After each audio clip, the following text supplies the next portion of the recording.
जय राधा माधव कुंज बिहारी। जय राधा माधव कुंज बिहारी।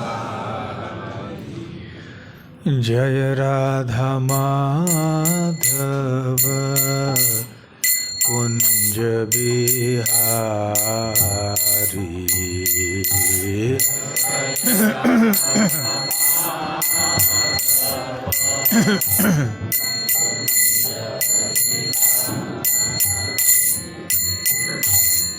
गोपी जन वल्लभ गिरिवरधारी।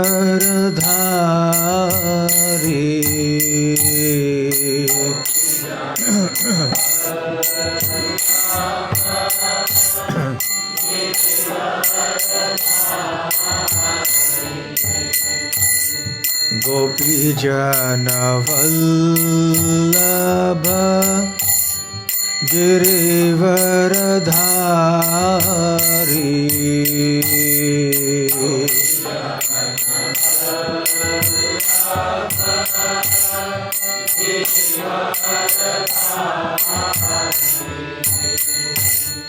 यशोदा नंदन ब्रज जनरंजन।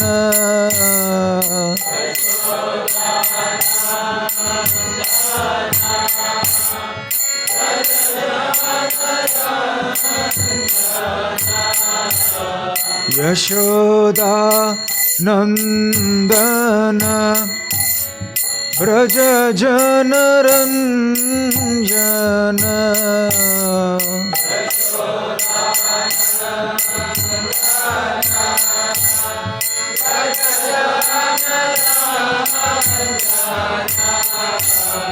यमुना तीर वनचारी।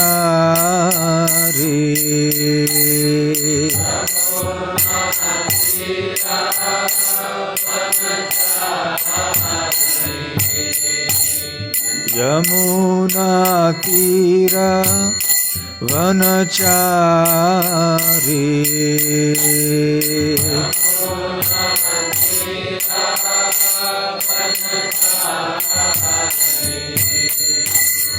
जय राधा माधव कुंज बिहारी।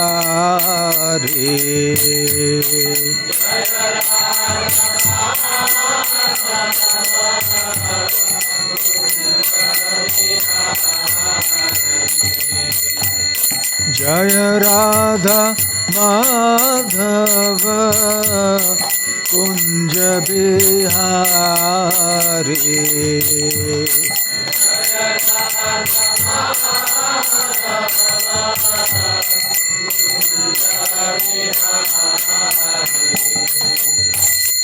हरे कृष्ण कृष्ण कृष्ण हरे हरे। हरे राम राम राम हरे हरे।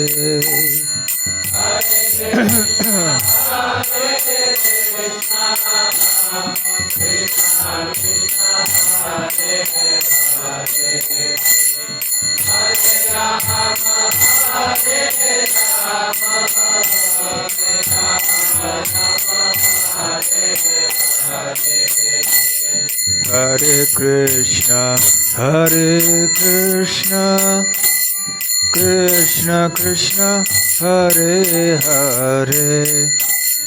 हरे Ram Ram Ram Hare Hare.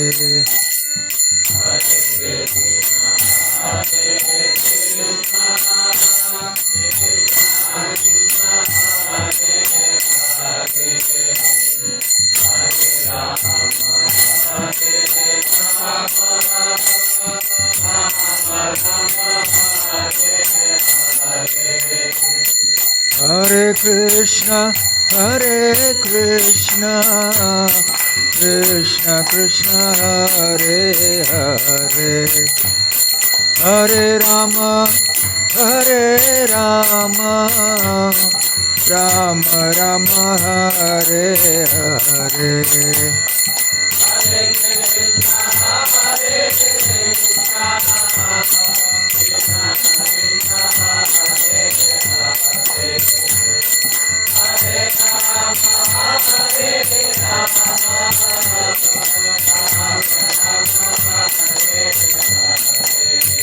Hare Krishna, Krishna Krishna, Hare Hare, Hare Rama, Rama Rama, Hare Hare.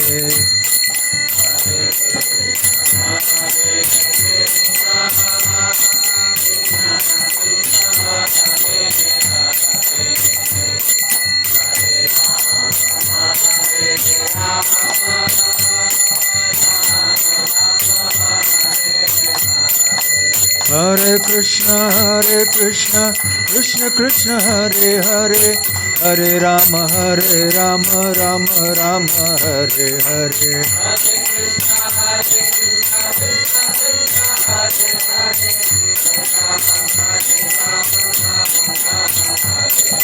Hare Krishna, Krishna Krishna, Hare Hare, Hare Rama, Rama Rama, Hare Hare.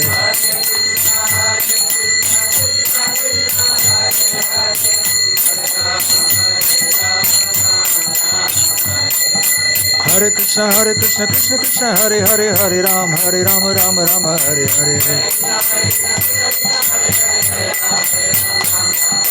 Hare Krishna, Krishna Krishna, Hare Hare, Hare Rama, Rama Rama, Hare Hare.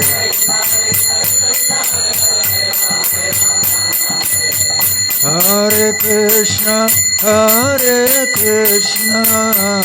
Krishna Krishna, Hare Hare, Hare Rama, Rama Rama, Hare Hare.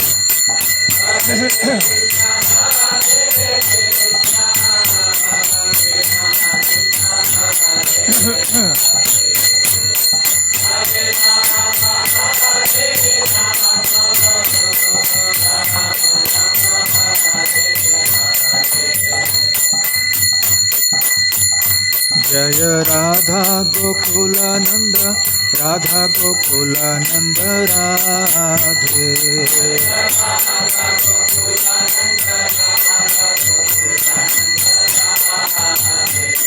Jaya Gauranitai, Gauranitai, Gauranitai, Jaya Gauranitai.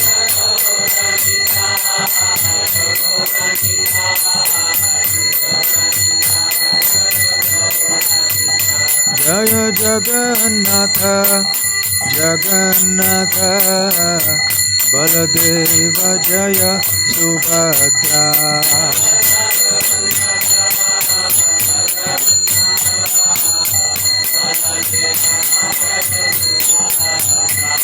Jaya Jaya Prabhupada, Prabhupada, Prabhupada, Jaya Jaya Prabhupada.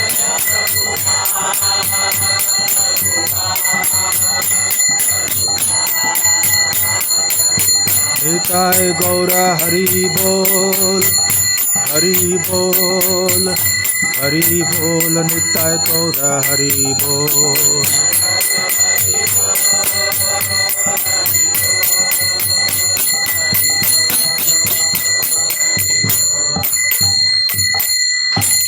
Jai Om Vishnupad Paramhansa Parivrajakaacharya Ashtottara Sat His Divine Grace Abhay Charanaravindha Bhakti Vedanta Swami Srila Prabhupada Ki Jai. Shri Shri Radha Gokulananda Ki Jai. Shri Shri Gaur Nitai Ki Jai. Shri Shri Jagannath Baladeva Subhadra Mai Ki Jai. Granth Raj Srimad Bhagavatam Ki Jai. Shri Braj Bhumi Shri Vrindavan Dham Ki Jai. Nitai गौर प्रेमानंदे। समवेत भक्त वृंद की जय, समवेत भक्त वृंद की जय, समवेत भक्त वृंद की जय। श्री श्री गुरु गौरांग की जय।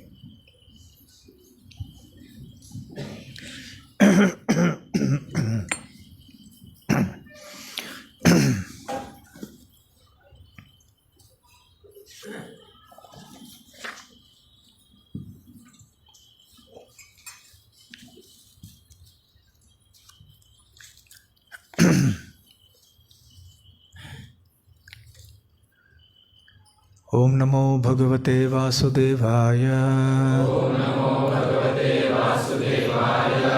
ओम नमो भगवते वासुदेवाय। ओम नमो भगवते वासुदेवाय।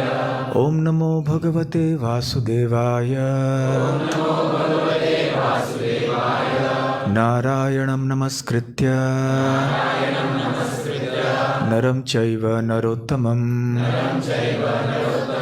देवीं सरस्वतीं व्यासं ततो जयमुदीरयेत्। नष्टप्रायेषु भद्रेषु नित्यं भागवत सेवया भगवत्युत्तमश्लोके भक्तिर्भवति नैष्ठिकी।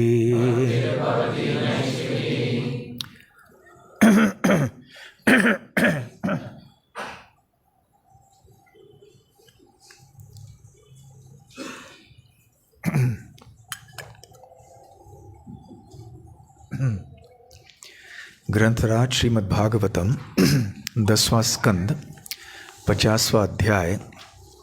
कृष्ण द्वारा द्वारकापुरी की स्थापना। श्लोक संख्या 5 और 6।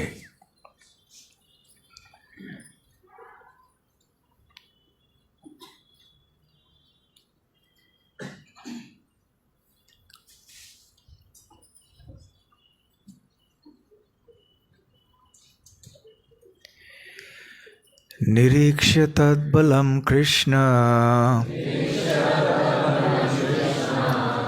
उद्वेलम् इव सागरम् स्वपुरं तेन संवृद्धम् स्वजनं च भयाकुलम् चिन्तयामास भगवान् हरिः कारणमानुषः तद्देशकालानुगुणं स्वावतारप्रयोजनम् निरीक्ष्य तद्बलं कृष्ण उद्वेलम् इव सागरम् स्वपुरं तेन संवृद्धम् स्वजनं च भयाकुलम् चिन्तयामास भगवान् हरिः कारणमानुषः तद्देशकालानुगुणम् स्वावतारप्रयोजनम्। दो प्रभु जी, दो माता जी, बोलिए।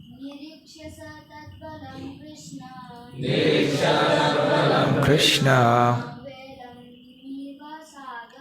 उद्वेलम् इव सागरम्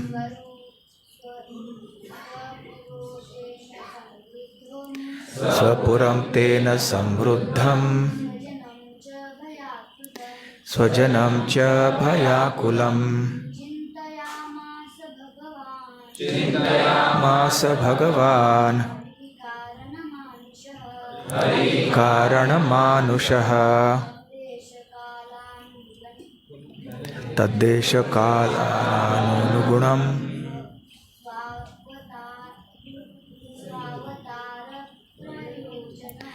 स्वावतारप्रयोजनम् तद्बलं कृष्ण उद्वेलम् इव सागरम् पुरं तेन समृद्धम् स्वजनं च भयाकुलम् चिन्तयामास भगवान् हरिः कारणमानुषः तद्देशकालानुगुणं स्वावतारप्रयोजनम् निरीक्ष्य तद्बलं कृष्ण उद्वेलम् इव सागरम् स्वपुरं तेन समृद्धम् स्वजनं च भयाकुलम् चिन्तयामास भगवान् हरिः कारणमानुषः देशकालानुगुणम् स्वावतारप्रयोजनम् तद्बलं कृष्ण उद्वेलम् इव सागरम् स्वपुरं तेन समृद्धम् स्वजनं च भयाकुलम् चिन्तयामास भगवान् हरिः कारणमानुषः तद्देशकालानुगुणम् स्वावतारप्रयोजनम् निरीक्ष्य देखकर तत् उस जरासंध के बलम सैनिक शक्ति कृष्ण उद्वेलम सीमाओं को लांघकर इव सदृश सागरम समुद्र स्व अपने पुरम नगरी मथुरा को तेन उससे समृद्धम घिरी स्वजनम अपनी प्रजा को च तथा भय से आकुलम व्याकुल चिंतयाम आस सोचा भगवान हरि ने कारण सभी के कारण मानुषः मनुष्य रूप में प्रकट होकर तत् उस देश स्थान काल तथा समय के अनुगुणम उपयुक्त स्व अवतार इस संसार में अपने अवतरण के प्रयोजनम कारण के विषय में अनुवाद। यद्यपि पूर्ण पुरुषोत्तम भगवान कृष्ण इस संसार के आदि कारण हैं, किंतु जब वे इस पृथ्वी पर अवतरित हुए तो उन्होंने मनुष्य की भूमिका निभाई। अतः जब उन्होंने देखा कि जरासंध की सेना ने उनकी नगरी को उसी तरह घेर लिया है जिस तरह महासागर अपने किनारों को तोड़कर बहने लगता है, और जब उन्होंने देखा कि यह सेना उनकी प्रजा में भय उत्पन्न कर रही है, तो भगवान ने विचार किया कि देश काल तथा उनके वर्तमान अवतार के विशिष्ट प्रयोजन के अनुकूल उनकी उपयुक्त प्रतिक्रिया क्या होनी चाहिए। ओम ज्ञानतिमिरान्धस्य ज्ञानाञ्जनशलाकया चक्षुरोन्मीलितं येन तस्मै श्रीगुरवे नमः। श्रीचैतन्यमनोभीष्टं स्थापितं येन भूतले स्वयं रूप कदा मह्यं ददाति स्वपदान्तिकं।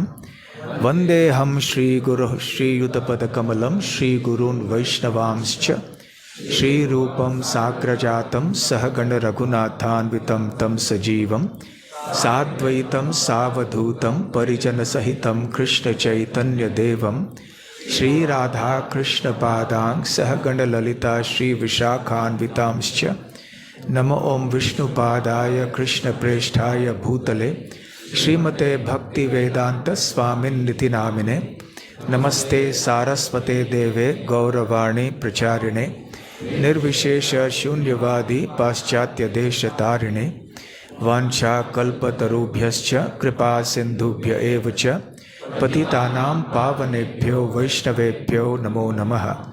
जय श्री कृष्ण चैतन्य प्रभु नित्यानंद श्री अद्वैत गदाधर शिवासादि गौर भक्त वृंद। हरे कृष्णा कृष्णा कृष्णा हरे हरे, हरे राम राम राम हरे हरे। हरे कृष्णा। इस वर्ष के कृष्ण कथा अनुष्ठान में आप सबका हार्दिक स्वागत है श्री श्री राधा गोकुलानंद मंदिर में। जैसा कि आप सब जानते हैं, प्रतिवर्ष यहाँ पर श्रीमद् भागवत के दशम स्कंध से अनेक वर्षों से बल्कि कथा चलती आई है।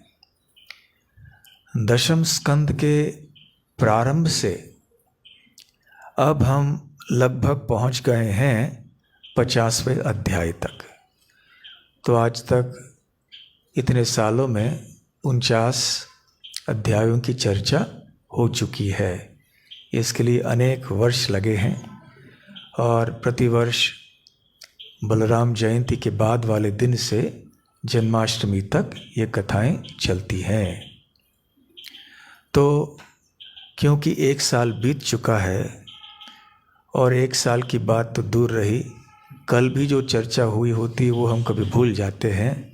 तो एक साल पहले क्या चर्चा हुई थी तो शायद याद नहीं रहेगा हमें, इसलिए थोड़ा सिंहावलोकनम करना उचित रहेगा।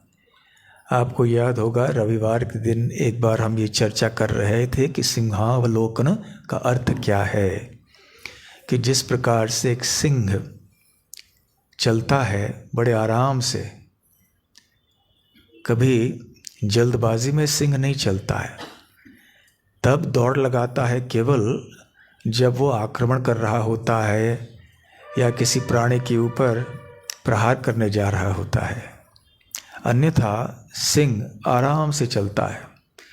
परंतु जैसे जैसे वो आगे चलता है, समय समय पर वो रुक के पीछे मुड़ के देखता है कि पीछे क्या है, फिर सिर सीधा करके फिर से चलता है। थोड़ी देर बाद फिर से घूम के देखता है, फिर आगे धीरे धीरे चलता है। तो ठीक उसी प्रकार से जब हम कोई चीज़ पढ़ रहे होते हैं, चाहे हमारे पाठशाला में हो, विश्वविद्यालय में हो, या चाहे हम भगवत गीता या भागवतम पढ़ रहे हों, हम जब प्रारंभ से हम पढ़ने लगते हैं तो जैसे जैसे आगे बढ़ते हैं तो हो सकता है कि हम भूल चुके हों कि पिछले पन्नों में या अध्यायों में हमने क्या पढ़ा था, पिछले श्लोकों में क्या पढ़ा था। तो कभी कभी ऐसे पीछे पन्ने घुमा के देखते हैं कि हाँ क्या था पहले, हम क्या पढ़ रहे थे कल परसों या पिछले हफ्ते। तो फिर याद आ जाता है, स्मरण आने के बाद फिर से हम शुरू करते हैं। जहाँ से पिछली बार हमने छोड़ी थी पढ़ाई, वहाँ से हम प्रारंभ करते हैं। तो क्योंकि अब एक साल का अंतर हो चुका है, तो सारांश में चर्चा करते हैं पहले 2-5 मिनट के लिए कि पिछले 2-4 सालों में 2-4 सालों की कथाओं में क्या चर्चा हुई थी। वैसे 46वें और 47वें अध्याय में दशम स्कंद के श्रील शुकदेव गोस्वामी वर्णन करते हैं कि जब श्री कृष्ण वृंदावन छोड़कर मथुरा चले आए तो वृंदावन के निवासी बहुत दुखी थे उनके विरह में। और कोई उनको सांत्वना नहीं दे पा रहा था। तो श्री कृष्ण ने सोचा कि मुझे मथुरा के सर्वश्रेष्ठ भक्त उद्धव को भेजना चाहिए ब्रजवासियों को सांत्वना देने के लिए। तो उद्धव जी गए कृष्ण का प्रतिनिधित्व करते हुए। वहाँ पहुंचकर कृष्ण का संदेश तो अवश्य दिया उन्होंने उपदेश भी देने का प्रयास किया, थोड़ा बहुत दिया भी, परंतु आश्चर्यचकित हो गए, बिल्कुल विस्मित हो गए व्रजवासियों के शुद्ध प्रेम को देखकर।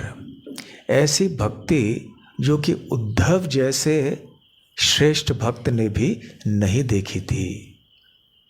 तो अब उन्हें समझ आया कि श्री कृष्ण ने मुझे वृंदावन क्यों भेजा मथुरा से, क्योंकि मथुरा का भाव भी शुद्ध है, मथुरा के निवासी भी शुद्ध भक्त थे भगवान कृष्ण के।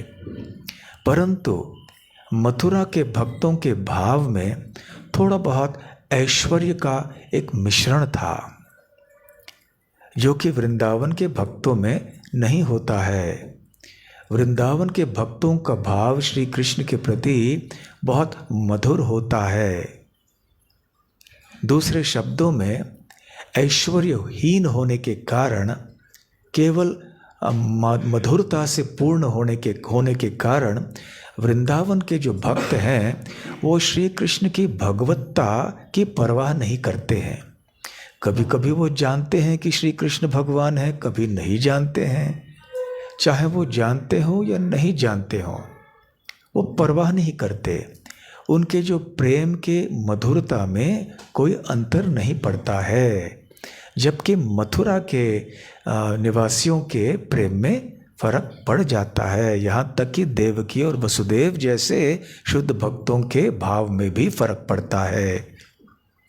तो उद्धव जी आश्चर्यचकित हो गए और फिर काफ़ी समय तक वहाँ पर रहे और ब्रजवासियों के संग का लाभ उन्होंने उठाया और ख़ास करके गोपियों के भाव से बहुत ज़्यादा प्रभावित हुए। और उन्होंने प्रार्थना की ऐसे कि कब वो दिन आएगा जब मैं पुनर्जन्म लूँगा, वो भी वृंदावन में, परंतु कैसे, एक घास का तिनका बनके, ताकि गोपियाँ इधर उधर चलेंगी, उनकी चरण धूलि मेरे ऊपर गिर पड़ेगी और मेरा जीवन धन्य हो जाएगा। इस प्रकार से उद्धव जी का भाव था। तो लौट के आ गए।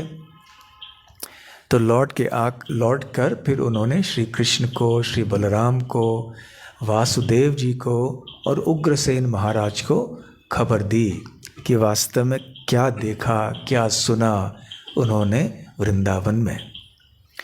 और फिर 48वें अध्याय में शुकदेव गोस्वामी वर्णन करते हैं कि श्री कृष्ण ने अपने मथुरा के भक्तों को कैसे प्रसन्न किया। और यहाँ पर कुब्जा अर्थात त्रिवक्रा का वर्णन है, कैसे उन्होंने त्रिवक्रा का उद्धार किया इत्यादि। अक्रूर के साथ अक्रूर के ऊपर भी कृपा की। फिर उन्होंने अक्रूर जी को एक खास सेवा के लिए बुलाया और कहा कि अक्रूर जी, हमारे संबंधी, हमारे रिश्तेदार, हमारे प्रिय मित्र पांडव वो हस्तिनापुर में निवास कर रहे हैं, तो कृपया हस्तिनापुर जाके आप जरा जांच कीजिए कि वो कैसे हैं, ठीक ठाक तो है ना। धृतराष्ट्र महाराज के आश्रय में वो वहाँ पर रह रहे हैं, वो कहीं दुर्व्यवहार तो नहीं कर रहे हैं ना पांडवों के प्रति। तो उनकी दशा कैसी है ये कृपया आप देखकर आ जाइए और मेरा संदेश महाराज धृतराष्ट्र को दे दीजिए। तो अक्रूर जी जाते हैं और कई महीनों तक वहाँ पर रहते हैं। जितने भी वरिष्ठ हस्तिनापुर के निवासी होते हैं, कुरुवंशी होते हैं, उन सबको मिलते हैं, जैसे कि भीष्म हैं, भीष्मदेव हैं और अन्य जो कुरुवंशी नहीं हैं, जो कुरुवंशी के साथ में थे, जैसे द्रोणाचार्य आदि, उनसे भी मिले। कृपाचार्य, कर्ण, दुर्योधन इत्यादि सबसे मिले। विदुर जी भी थे। सब ने उनका हार्दिक स्वागत किया। फिर कुंती महारानी मिली अक्रूर जी से। उस समय विदुर भी थे वहाँ पर। और कुंती महारानी ने जो वास्तविक जो परिस्थिति थी उसका ज्ञान जो है वो अक्रूर जी को दिया और बताया कि वास्तव में किस प्रकार से उनकी दशा बिल्कुल अच्छी नहीं है, क्योंकि महाराज धृतराष्ट्र पक्षपात करते हैं और उनके जो पुत्र हैं पांडव, वो बहुत ही वहाँ कष्ट का भोग कर रहे हैं। और उन्होंने श्री कृष्ण की स्तुति भी की और कहा कि क्या श्री कृष्ण हमें भूल गए। इस प्रकार से भावपूर्ण प्रार्थना कुंती महारानी ने की और जो वस्तु स्थिति थी वहाँ पे उससे अवगत कराया अक्रूर जी को। तो अक्रूर जी फिर बाद में जाके धृतराष्ट्र से मिले।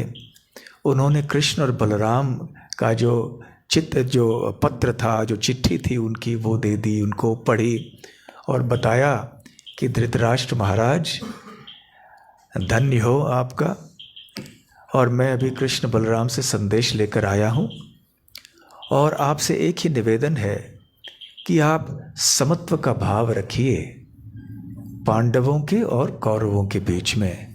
अवश्य ये कौरव आपके निजीय पुत्र हैं और ये पांडव आपके भाई पांडु के पुत्र हैं। तो व्यक्ति अपने पुत्रों के प्रति अधिक आसक्त होता है, ये स्वाभाविक है, परंतु आप राजा हैं, महाराज हैं और आपके आश्रय में ये शरणागत हैं ये बच्चे, इसलिए आपका कर्तव्य बनता है कि आप इनका भी ख्याल रखें। जिस प्रकार से आप अपने बच्चों का ख्याल रखते हैं उसी प्रकार से इनका भी ख्याल आपको रखना चाहिए। समत्व भाव को स्वीकार कीजिए। तो ये सार था उस संदेश का। तो धृतराष्ट्र ने कहा, जैसे कि हर बार वो कहते थे, कोई ऐसे सदुपदेश देते थे उनको, उन्होंने कहा, अक्रूर जी आपके जो शब्द हैं अमृत तुल्य हैं, वास्तव में बहुत ही सुनने योग्य हैं, परंतु मेरे पुत्रों के प्रति मेरे हृदय में इतनी आसक्ति है कि आपके शब्द भले वो अमृत पूर्ण क्यों न हो, मेरे हृदय में टिक नहीं पा रहे हैं। जिस प्रकार से बिजली जब चमकती है तो बादल में टिकती नहीं है, बादलों से होकर जल्दी से निकल जाती है। वहाँ पर आपने देखा होगा ना, जब बिजली चमकती है आसमान में तो क्या बादलों में बहुत अधिक समय तक बिजली रहती है क्या? नहीं, चमकती है, निकल जाती है। तो ठीक उसी प्रकार से आपके शब्द मेरे हृदय में रह नहीं पा रहे हैं। तो फिर और भगवान की बात उन्होंने की। कभी कभी क्या होता है, जब हम गलत चीज़ करते हैं या सही चीज़ नहीं कर पा रहे हैं तो कोई भागवतम या कोई गीता हम सुना देते हैं। होता है कभी कभी ऐसे, हम कुछ बोल देते, कोई श्लोक बोल देते हैं कि ऐसा है, कोई दार्शनिक तत्व सामने रख देते हैं। तो धृतराष्ट्र ने फिर बाद में कोई दार्शनिक तत्व कह दी, भगवान की सृष्टि ऐसी है, ऐसे है, काल का प्रभाव वगैरह वगैरह। परंतु अक्रूर जी समझ गए थे कि ये कुछ करने वाले हैं नहीं, समभाव नहीं रखने वाले हैं ये। तो अक्रूर जी धृतराष्ट्र का भाव समझकर फिर लौट के आ गए मथुरा में। और मथुरा में आके फिर उन्होंने सारे जो संदेश हैं, जो भी उन्होंने देखा सुना, वो कृष्ण और बलराम को बता दिया। तो कृष्ण बलराम वैसे तो अंतर्यामी हैं, हर चीज़ से अवगत हैं, वो सर्वज्ञ हैं, ऐसी कौन सी बात है जो वो नहीं जानते हैं। फिर भी अक्रूर जी को अपनी सेवा में उन्होंने लगाया, मनुष्य लीला जो कर रहे थे वो। तो खैर उन्होंने सब बातें सुन ली। भगवान कृष्ण ने सोच लिया होगा कि आगे चल के क्या करना है, हस्तिनापुर के बारे में, पांडवों के बारे में कोई योजना अवश्य थी भगवान के मन में। परंतु इधर दूसरी समस्या होने लगी। अब इस 49वें अध्याय के बाद अब हम प्रारंभ कर रहे हैं 50वां अध्याय, जिसका शीर्षक है कृष्ण द्वारा द्वारकापुरी की स्थापना। तो इस अध्याय का प्रारंभ मात्र हमने पिछले वर्ष अंतिम दिन में किया था, केवल पहले 2-4 श्लोक पढ़े थे। तो इसमें शुकदेव गोस्वामी अब ये बता रहे हैं कि मथुरा में जो कंस की 2 पत्नियां थी, अस्ति और प्राप्ति, उन्होंने क्या किया। जैसे हम सब जानते हैं, भगवान कृष्ण ने कंस का वध कर डाला था। तो अब कंस की पत्नियां अस्ति और प्राप्ति विधवा हो गईं और वो तो बहुत दुखी थीं। अब ये अस्ति और प्राप्ति कौन थीं? ये मगध के राजा जरासंध की पुत्रियां थीं। जरासंध का नाम हम सब ने सुना है, बहुत शक्तिशाली राजा था मगध में। मगध प्रांत कहाँ है आपको पता है? आजकल के बिहार प्रांत में। तो वहाँ पर मगध के राजा को बताने के लिए चले गए। जब उन्होंने अपने पिता जरासंध राजा महाराज को बताया कि ऐसे ऐसे हुआ है और श्री कृष्ण ने हमारे पति की हत्या कर दी है, तो जरासंध को बहुत क्रोध आया और शोक भी हुआ और उसने सोचा कि मैं अभी इनका अंत करूंगा, ये कृष्ण का। सतद अप्रियम आकर्ण्य शोकमर्ष सयुतो नृप। तो जब ये आकर्ण्य, ये अप्रिय बातें जब सुन ली राजा ने, नृप ने, शोकमर्ष युत, शोक और क्रोध से उनका हृदय भर गया। अयादवीम महीम कर्तुम चक्रे परमम उद्यमम। अयादवीम मतलब ये जो यदुकुल के यदुवंशी हैं, मैं क्या करूँगा? उनको परमम उद्यमम, बहुत परिश्रम करके, उद्यम करके मैं उनको यहाँ से नष्ट कर दूंगा, पृथ्वी से उनको यहाँ से दूर कर दूंगा, अर्थात नष्ट कर दूंगा इन यदुओं को। इतना क्रोध आया जरासंध को। फिर जरासंध ने क्या किया? जरासंध ने 23 अक्षौहिणी वर्ग सेना को लेकर आक्रमण किया मथुरा पर। मगध से मथुरा आए। हम थोड़े दिन पहले ये चर्चा कर रहे थे कि अक्षौहिणी वर्ग सेना का कितना होता है। लाखों लाखों सैनिक होते हैं, घुड़सवार सैनिक भी होते हैं, पैदल चलने वाले सैनिक होते हैं, हाथी के ऊपर सवार भी सैनिक होते हैं। तो एक अक्षौहिणी भी बहुत बड़ी होती है सेना की दृष्टि से, पर ये 23 अक्षौहिणी लेकर आए। तो जब वहाँ पर आए तो आगे क्या हुआ, यहीं पर हम लोग रुके थे पिछले साल। तो हमने पिछले साल कहा था कि यदि आप जानना चाहते हैं कि जब मगधराज जरासंध मथुरा के बाहर आए तो फिर आगे क्या हुआ, तो आपको 1 साल बाद यहाँ आना होगा। इसलिए हम आपको याद दिला रहे हैं। तो आप आए हैं, तो अब से आने वाले 1 हफ्ते में प्रतिदिन शाम को हम चर्चा करेंगे कि आगे हुआ क्या। तो यहाँ शुकदेव गोस्वामी इन 2 श्लोकों को कहते हैं, जिनका पठन आज हमने किया। तो निरीक्ष्य तद्बलम कृष्ण, कृष्ण ने निरीक्ष्य देखा। क्या देखा? तद, जरासंध के बलम, उसकी सैन्य बल को, जो इतने सारे सैनिक खड़े हैं। उद्वेलम इव सागरम, जिस प्रकार से सागर में कभी जब पानी भर जाता है और सागर जो है तट के ऊपर आ जाता है, तट के ऊपर भी पानी आ जाते हैं। कभी कभी ये पूर्णिमा के दिन या ऐसे आप देख सकते हैं, तो चांद का प्रभाव होता है, उसके कारण कभी कभी पानी आगे आ जाता है। तो जिस प्रकार से समुद्र तट को कभी घेर देता है, ठीक उसी प्रकार से जरासंध की सेना ने मथुरा नगरी को घेर लिया था। उद्वेलम इव सागरम स्वपुरम तेन समृद्धम। स्वपुरम कृष्ण की पुरी, कृष्ण की नगरी को घेर लिया था उन्होंने, आक्रमण करके सारे उनके सैनिक आर पार थे। और फिर कृष्ण ने देखा, केवल सेना को नहीं देखा, और क्या देखा? निरीक्ष्य स्वजनम च भयाकुलम। स्वजनम, जो उनके जो प्रिय यदुगण थे, भय आकुल, भयभीत हो गए थे। इतनी विशाल भयंकर सेना को देखकर 23 अक्षौहिणी वर्ग की सेना कोई छोटी बात नहीं होती है। तो मथुरा के निवासी सब बहुत भयभीत हो गए।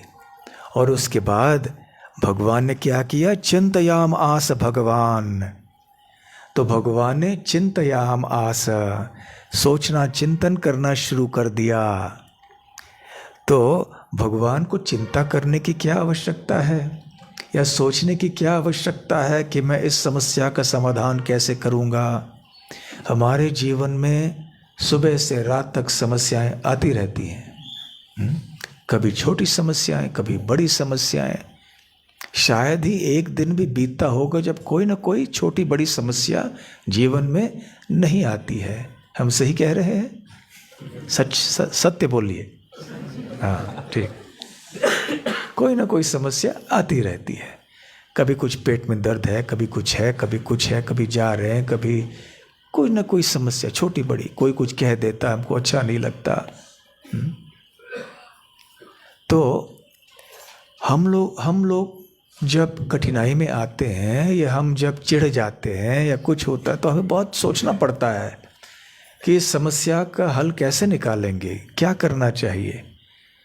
परंतु श्री कृष्ण तो भगवान है ना, फिर उनको इतना सोचने की इतनी क्या ज़रूरत थी? क्या भगवान है तो तुरंत कुछ समस्या का हल कर सकते थे, कर सकते हैं।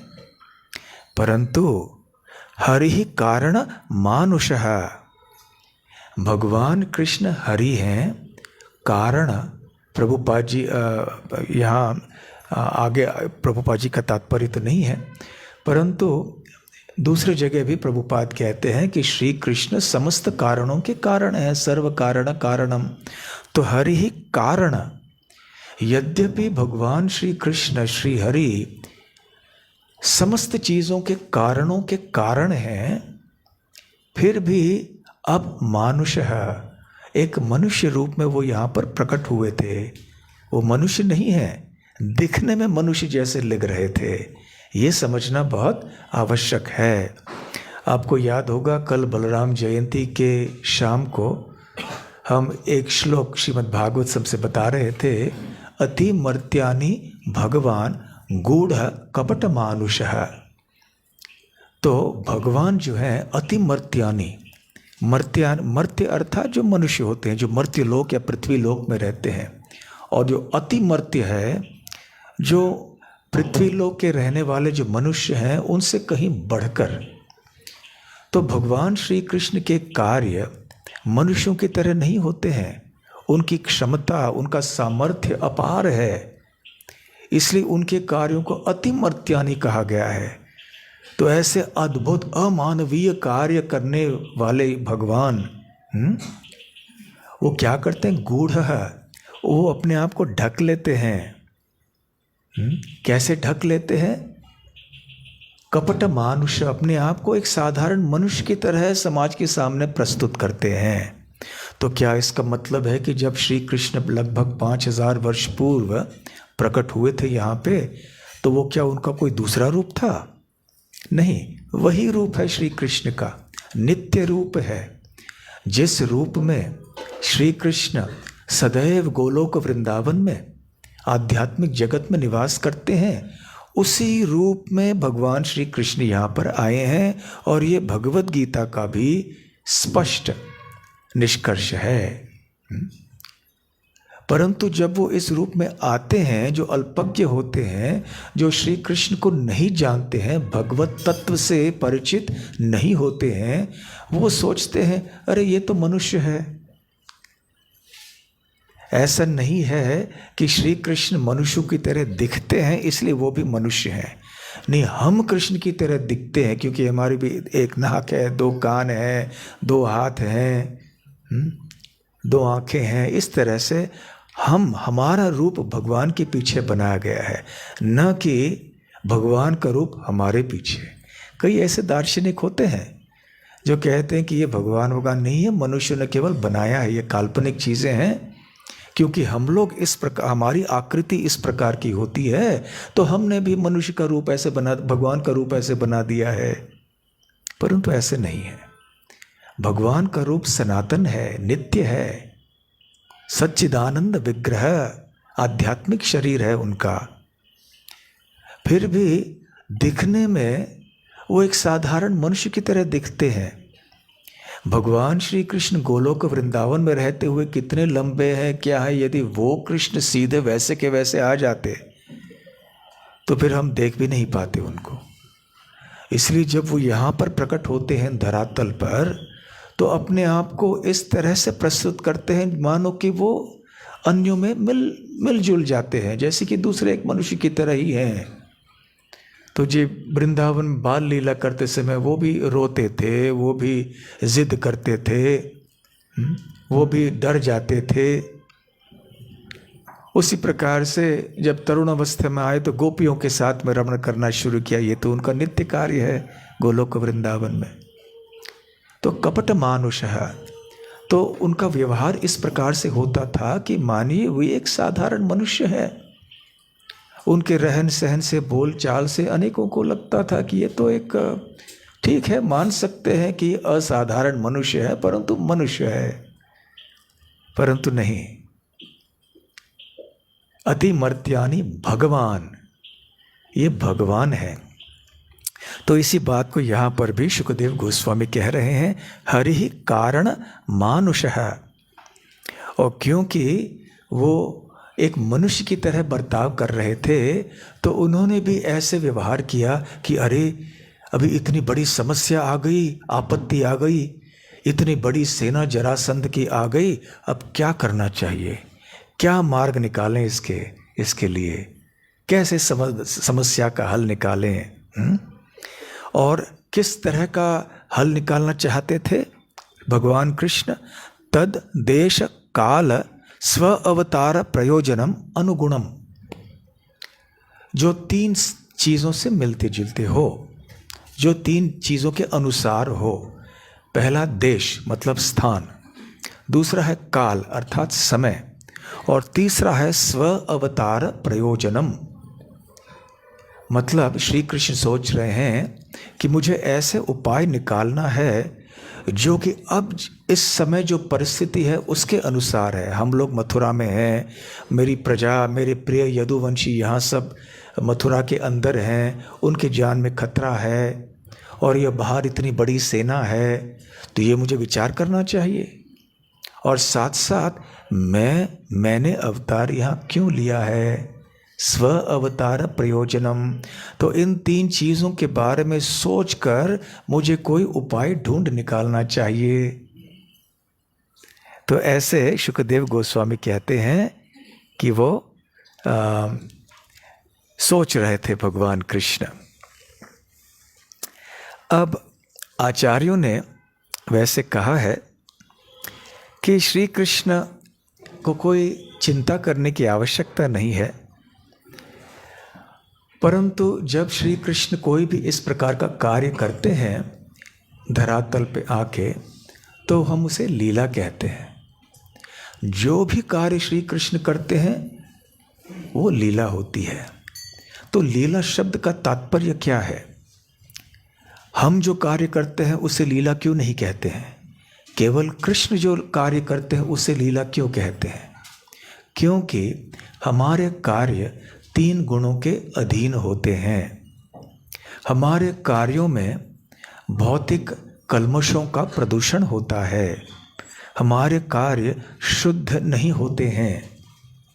हाँ, जो भगवान के पूरी तरह से शुद्ध भक्त बन जाते हैं उनके कार्य अवश्य पूरी तरह से शुद्ध होते हैं, परंतु हम सब साधारण व्यक्तियों के लिए ऐसा नहीं है। तो हमारे ये कर्म होते हैं, हम कर्म करते हैं, कर्मों का फल मिलता है हमें। परंतु भगवान ऐसे किसी भौतिक नियम से बद्ध नहीं होते हैं।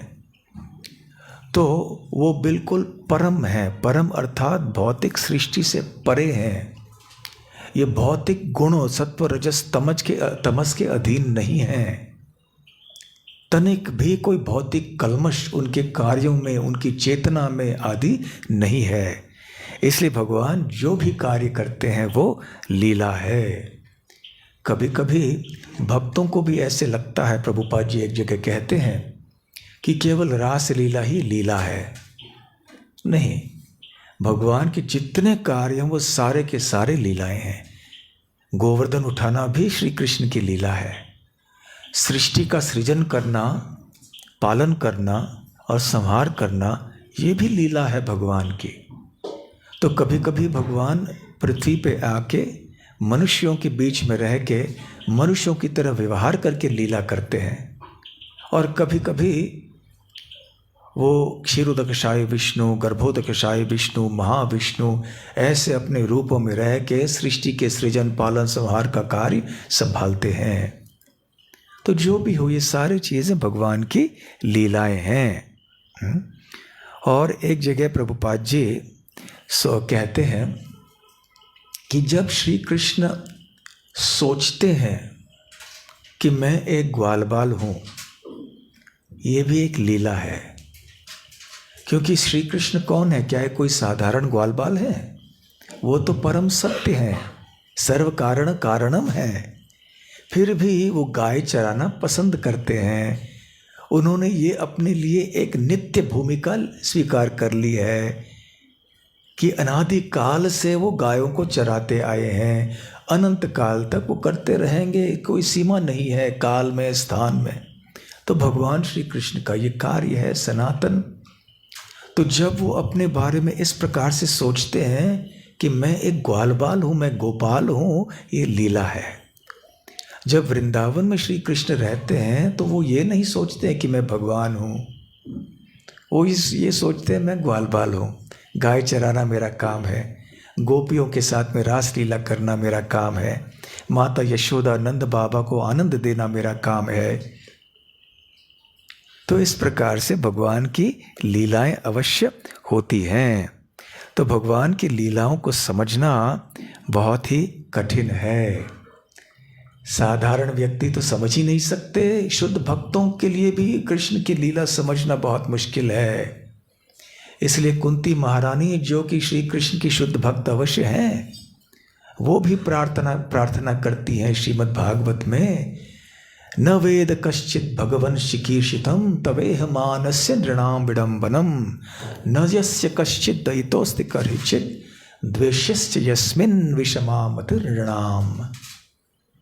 वो श्री कृष्ण का संबोधन करते हुए कहती हैं, न वेद कश्चित, कश्चित मतलब कोई व्यक्ति भी, न वेद नहीं जानता है। क्या नहीं जानता है? भगवंस तक चिकीर्षितम, आप तो भगवान हैं, आपके कार्य, आपके कार्यों को कोई नहीं समझ सकता है। तव इह मानस्य नृणाम विडम्बनम, तो मनुष्य जो है जब आपके कार्यों को देखते हैं तो भ्रमित हो जाते हैं। ये एक बहुत बड़ी विडंबना है। क्या विडंबना है? तव इह मानस्य, इह मानस्य अर्थात कि आप साधारण मनुष्यों की तरह कार्य करते हैं, इसलिए बहुत बड़ी विडंबना बन जाती है। लोग भ्रमित हो जाते हैं, गलत निष्कर्ष पे आ जाते हैं कि कृष्ण ऐसे किया, कृष्ण वैसे किया। ऐसे दुर्भाग्यवश भारत में और आजकल अन्य स्थानों में भी श्री कृष्ण के कार्यों की निंदा करने वाले लोगों की कोई कमी नहीं है। अपने मनमाने ढंग से वो विश्लेषण करना चाहते हैं श्री कृष्ण की लीलाओं को, श्री कृष्ण के चरित्र को, और किसी न केवल गलत निष्कर्ष पर पहुंचते हैं परंतु एक बहुत बड़ा अपराध भी कर देते हैं। श्री कृष्ण के ऊपर नाना प्रकार के गलत आरोप भी लगाते हैं कि कृष्ण ऐसे हैं, कृष्ण वैसे हैं, क्योंकि उनको पता नहीं है कि श्री कृष्ण कौन है वास्तव में। क्योंकि उन्होंने ये ज्ञान परंपरागत प्रामाणिक परंपरा से सुना नहीं है। जब तक हम भक्ति के परंपरा में से भगवान कृष्ण के बारे में नहीं सुनेंगे, निश्चित ही हम गलत निष्कर्ष पर पहुंचेंगे। कोई ना कोई गलत निष्कर्ष अवश्य होगा। या तो कृष्ण जो भगवान हैं उनको साधारण मनुष्य समझेंगे, या तो साधारण मनुष्य को भगवान समझेंगे। कोई ना कोई इस तरह की गलती कर बैठेंगे, या तो फिर भगवान है ही नहीं, ये निष्कर्ष पे पहुंच जाएंगे। या तो फिर कहेंगे भगवान की बात दूर है, हम और आप भी नहीं हैं, ये संपूर्ण सृष्टि ही नहीं है। इस तरह के दार्शनिक भी होते हैं जिनका कहना होता है शून्यवाद, सब कुछ शून्य है, ना आप है, ना हम है, ना ये सृष्टि है, ना कुछ। फिर बात कौन कर रहे हैं, सुन कौन रहा है, ये माया है। तो इस तरह से गलत दार्शनिक सिद्धांतों को मानने वाले इतने सारे लोग हैं, और ये सब इनका कोई काम नहीं है वास्तव में श्री कृष्ण के कार्यों का, चरित्र का विश्लेषण करना। श्री कृष्ण केवल भक्तों के लिए है। श्रील प्रभुपाद जी बताया करते थे कि लोग भगवत गीता पढ़ते हैं और फिर भक्ति के अतिरिक्त तरह तरह के और कोई निष्कर्ष निकालते हैं, बल्कि ये सही नहीं है। क्यों? क्योंकि कृष्ण के भक्त अर्जुन हैं। जब भक्त और भगवान आपस में विचार विमर्श कर रहे हैं, वार्तालाप संवाद कर रहे हैं, प्रश्नोत्तर हो रहे हैं उनके बीच में, तो विषय मुख्य क्या होना चाहिए? भक्ति। तो इसलिए भगवत गीता का सार भक्ति के अतिरिक्त कुछ नहीं है। और भगवत गीता पढ़ के जब हम इस बात को समझ के हम आगे श्रीमद् भागवतम तक आ जाते हैं, तो ये भक्ति कैसे करनी चाहिए, बड़े बड़े भक्तों ने इतिहास में किस तरह से भक्ति की, ये हम समझ लेते हैं। परंतु ऐसे परंपरागत ज्ञान स्वीकार न करके यदि हम केवल विश्लेषण करते रहें तो ये बहुत बड़ा अपराध हो जाएगा, बल्कि उत्पात मचा देते हैं ऐसे लोग। और ख़ास करके जब ये बहुत भौतिक दृष्टि से देखा जाए तो विद्वान माने जाते हैं, विश्वविद्यालय में बड़ी बड़ी डिग्रियां प्राप्त कर ली होती हैं इन्होंने, और फिर वो लोग जब किताबें लिखते हैं और जगह जगह जाकर प्रवचन आदि देते हैं तो कितना नुकसान होता है। लोगों की श्रद्धा टूट जाती है, लोगों के मन में गलत गलत धारणाएं होती हैं भगवान के बारे में, जीवन के ध्येय के बारे में। तो खैर, इसलिए कुंती महारानी यहाँ कह रही हैं, तब इह मानस्य नृणाम विडंबनम। ये बात विडंबना की बात है। कुंती महारानी जानती हैं भली भांति कि ये तो मेरे भाई का पुत्र है, परंतु भगवान है। फिर भी जानते हुए भी वो सोच रही है कैसे समझ सकें आपको। हम लोग आपके कार्यों को नहीं समझ सकते हैं। जब कुंती महारानी इस प्रकार से कह रही हैं तो हम जैसे साधारण साधक भक्तों की बात तो क्या कहना। फिर आगे वो कहती है, न यस्य कश्चित दयितो अस्ति करहिचित द्वेष्यः। आपको वैसे आपके लिए कोई अति प्रिय नहीं है, न आप किसी से द्वेष भी नहीं करते हो, समभाव आपका है। फिर भी यस्मिन विषमा मतिर ऋणाम, विषमा अर्थात पक्षपात। तो वैसे क्योंकि आप परे हैं, परम स्तर पर सदैव स्थित रहते हैं, आप भेदभाव नहीं करते कि केवल ये मैं इनसे प्रेम करता हूँ, केवल इनका भला करूँगा, ये मेरे बुरे लोग हैं, इनका मैं बुरा करूँगा। ऐसा नहीं सोचते हैं भगवान, वो हम लोग सोचते हैं। परंतु भगवान कभी भी भेद नहीं करते हैं। भगवान के हर कार्य में प्रेम ही प्रेम है, चाहे कोई नास्तिक हो, चाहे कोई शुद्ध भक्त हो। भगवान के हृदय में सबके प्रति प्रेम है। परंतु ये यथा माम प्रपद्यन्ते तांस तथैव भजाम्यहम्। जो जैसे भगवान के प्रति व्यवहार करना चाहता है, जो भाव वो रखना चाहता है, भगवान वैसे ही बर्ताव करते हैं। तुम मुझसे वैर करना चाहते हो तुम नास्तिक बनना चाहते हो तो मैं ऐसे बुद्धि तुम्हें प्रदान करूंगा कि तुम ऐसे तर्क प्रस्तुत करोगे कि बहुत सारे लोग तुम्हारे जैसे भी नास्तिक बन जाएंगे। तुम शुद्ध भक्त बनना चाहते हो तो मैं भी तुम्हें शुद्ध भक्ति दूंगा। तो जो हम चाहते हैं भगवान वो देते हैं हमें, इसलिए भगवान का दोष नहीं है इसमें। इसलिए वो कहती हैं विषमा मतिर नृणाम। ये नृणाम मनुष्य समाज में गलत धारणा लोगों में है कि भगवान पक्षपात करते हैं, पक्षपाती हैं वो। परंतु कुंती महारानी कहती हैं कि हे कृष्ण ऐसा नहीं है, आप पक्षपाती नहीं हो। और क्योंकि आपकी लीलाएं ऐसे भ्रमित करने वाली होती हैं, इसलिए लोग ऐसे गलत निर्णय पर पहुंचते हैं। यहाँ श्रीधर स्वामी जो मूल श्रीमद् भागवतम के टीकाकार हैं, उन्होंने इस श्लोक के संदर्भ में बताया है चिंतयाम आस कि भगवान श्री कृष्ण चिंतन मनन कर रहे थे कि क्या उपाय ढूंढ निकालूं। उनके सामने 3 उपाय निकले जिनमें से उनको चयन करना था, पहला, दूसरा या तीसरा। तो कौन से 3 उपाय उनके मन में सूझे? पहली बात, क्या केवल मैं सेना की हत्या करूं और जरासंध को जीवित रखूं, या मैं जरासंध की हत्या करूं और जरासंध की सेना को अपनी बना लूं, या दोनों की हत्या कर दूं? यह तीसरा उपाय था। तो श्रीधर स्वामी कह रहे हैं अपनी टीका में कि श्री कृष्ण इस प्रकार से सोच रहे थे। अब उनके लिए कैसे उनको मारना वगैरह ये सब मट कठिनाई की बात नहीं थी, बल्कि भगवान को सोचने की भी आवश्यकता नहीं होती है। क्यों?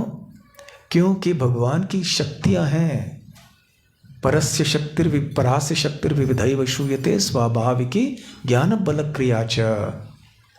पर अर्थात भगवान, शक्ति विविधैव श्रूयते, ऐसे बताया जाता है शास्त्रों में और ऐसे सुना जाता है कि भगवान की विविध शक्तियां हैं और केवल भगवान की इच्छा के अनुसार वो सारे कार्य संपन्न कर देते हैं, भगवान की हर इच्छा को पूर्ण करते हैं।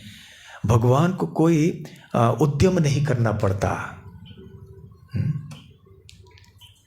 तो ये है भगवान की लीला शक्तियाँ जो आती हैं उनकी सहायता के लिए। तो अब क्या सोचा श्री कृष्ण ने? चलिए, समय है क्या अभी? ठीक है। ये तो अभी श्री कृष्ण सोचने लगे। क्या सोचने लगे? हनिष्यामि बलम हेतत् भुवि भारम समाहितम मागधेन समानीतम वश्यानाम सर्व भूभुजाम। हनिष्यामि बलम ही एतद, मैं एतद, ये जो सेना है, बलम ये सैन्य है, हनिष्यामि मैं इनको मार के ही रहूँगा। ये तो ठान लिया उन्होंने, मुझे तो मारना ही है। क्यों मारना है? भुवि भारम, क्योंकि भुवि अर्थात पृथ्वी, पृथ्वी के ऊपर ये भार बोझ बन गए हैं, इसलिए इनको मैं अवश्य मारूंगा। समाहितम मागधेन समानीतम, मागधेन, मागध अर्थात मगध के राजा जरासंध। तो जरासंध ने इस सेना को कैसे इकट्ठा किया है? समाहितम, इकट्ठा किया इधर उधर से, और समानीतम फिर उनको एक साथ में लाए हैं। और वश्य नाम सर्व भूभुजाम, भूभुजाम भू अर्थात पृथ्वी, तो भुजान अर्थात जो राजा होते हैं। वश्या नाम अर्थात उनके नीचे जो निम्न श्रेणी के राजा थे, उनकी सेनाओं को उन्होंने इकट्ठा किया था।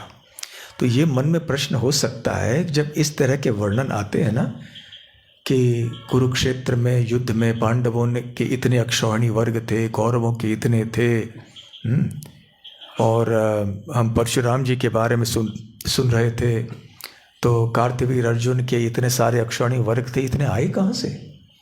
क्या उनके ही निजी सेनाएं थी ये? नहीं, देखिए वैदिक काल में ऐसे होता था कि एक बड़ा राजा होता था और उसके नीचे छोटे छोटे राजा होते थे। क्योंकि क्षत्रियों को कोई राज करने के लिए कोई स्थान की आवश्यकता होती थी। उन छोटे राजाओं के नीचे हो सकता है और कोई छोटा राजा था, हो सकता है कोई जमींदार था। तो एक क्रम होता था जिसमें जो शक्तिशाली है वो सबसे बड़ा होगा। जैसे कोई सम्राट है और उसने अन्य राजाओं को वश में कर लिया है, इसलिए यहाँ पे कहा है वश्यानाम। उन्होंने युद्ध में उनको हरा लिया, या तो उन्होंने धमकी दे दी कि मेरे वश में आ जाओ नहीं तो युद्ध होगा। वो कह देते नहीं, मुझे युद्ध नहीं करना है, विनष्ट नहीं होना है, तो कोई समझौता कर लेते हैं। किस प्रकार का समझौता? आपको हम इतना धन प्रतिवर्ष देंगे, ये कर देंगे इत्यादि। और जब सम्राट को युद्ध करना होता है तो ये छोटे छोटे जो राजा होते हैं, जो बड़े राजा के वश में होते हैं, वो अपनी अपनी सेनाओं को भी भेजते हैं। इसलिए सम्राट की सेना इतनी बड़ी हो जाती है युद्ध के समय। तो भगवान कृष्ण सोच रहे हैं कि ये मगध राजा जरासंध ने क्या किया है। समाहितम समानीतम सम आनीतम, उन्होंने लाया है इकट्ठा, जगह जगह से अलग अलग उनके वश में जो राजाएं हैं उनके सेनाओं को इकट्ठा लाए हैं। और ये कितने अक्षौहिणी भी संख्याताम, कितने सारे अक्षौहिणी वर्ग के सेना लाए हैं। मागधस्तु न हंतव्य है, तो मैं इन सेनाओं की हत्या अवश्य करूंगा, परंतु मागध अर्थात मगध राज जरासंध की हत्या नहीं करूंगा। तो पहले उपाय को श्री कृष्ण ने चुन लिया। भूयः कर्ता बलोद्यमम, क्यों उन्होंने पहले उपाय ठान लिया? क्योंकि जब जरासंध अकेला रह जाएगा, उसकी सेना सब खत्म हो जाएगी, लेकिन उसका अहंकार और उसकी उसको बदला लेने की जो भावना है वो खत्म नहीं होगी। तो वो लौट के जाएगा मगध और वहाँ से फिर नई सेना लेकर आएगा और अनेक जगह से सेना इकट्ठा करके ले आएगा, और इस प्रकार से मैं उनकी भी हत्या कर दूंगा। और आगे चल के इस तरह से क्यों सोच रहे थे, आगे भगवान कृष्ण ये आने वाले श्लोकों में हम देखेंगे। तो भूयः कर्ता बल उद्यमम, भूयः अर्थात फिर से, उद्यमम फिर से वो बहुत संघर्ष करेगा। उद्यम बाग है ना, संघर्ष करने वाले। परिश्रम तो सबको करना है और जीविका के लिए भी संघर्ष करना है हर एक को। संघर्ष के बिना कोई नहीं रह सकता। फिर भी जब संघर्ष करना ही है तो क्यों ना कृष्ण के लिए करें। हम भक्त में नहीं रहें तो ऐसा नहीं है कि हमारा जीवन आराम से हो जाएगा, नहीं, बहुत संघर्ष करना पड़ेगा। तो जरासंध जैसे लोग वो तब तक आगे बढ़ते रहते, हम होंगे कामयाब, हम होंगे कामयाब, हम होंगे कामयाब, जब तक कि श्री कृष्ण आके उनको पूरी तरह से नष्ट नहीं करते। वो बस उनका हौसला बना रहता है, हम होंगे कामयाब एक दिन।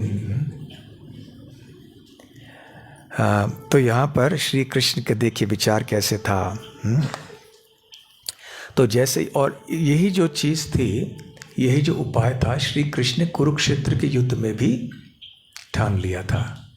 उन्होंने सोचा था कि जगह जगह से सेनाओं को इकट्ठे करेंगे, आने दो एक जगह, मेरे दरवाजे पे आने दो, मैं क्यों जाऊं सब जगह ढूंढने के लिए कि कौन कौन सब दुष्ट लोग हैं या कौन पृथ्वी के ऊपर भार हैं, कहीं मुझे पृथ्वी के उस कोने में जाना होगा, उस कोने में जाना होगा। तो सब लोग सबको एक स्थान में लेकर आओ।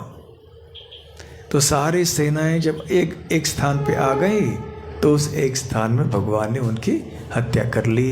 ये अपने यंत्रों के माध्यम से, अपने निमित्तों के द्वारा उनकी हत्या करवा दी।